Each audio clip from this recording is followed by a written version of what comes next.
Výsledok hlasovania je taký, že vlastne ten návrh, ktorý vlastne skrz moju osobu predložila výberová komisia, tak tento návrh nebol prijatý. Inými slovami povedané, je to nábeh na to, a bude musieť byť samozrejme nové výberové konanie, len zase musia byť tam splnené isté legálne, teda zákonné podmienky.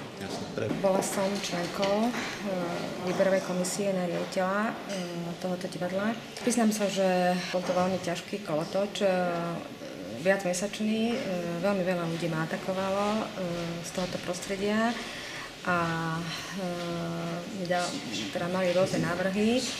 Cítila som z toho, že v tom divadle nie je dobrá situácia, že tí ľudia sú tam rozbití, že sú tam veľmi zlé vzťahy.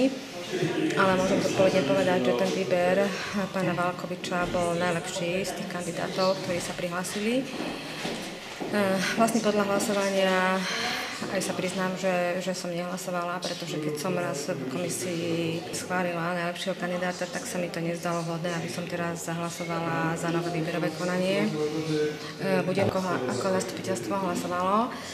Podľa uznesenia bude vypísané nové výberové konanie a povedala som predsedovi klubu, že sa nemením zúčastňovať takýchto hier a že nemám záujem byť vo výberovej komisii.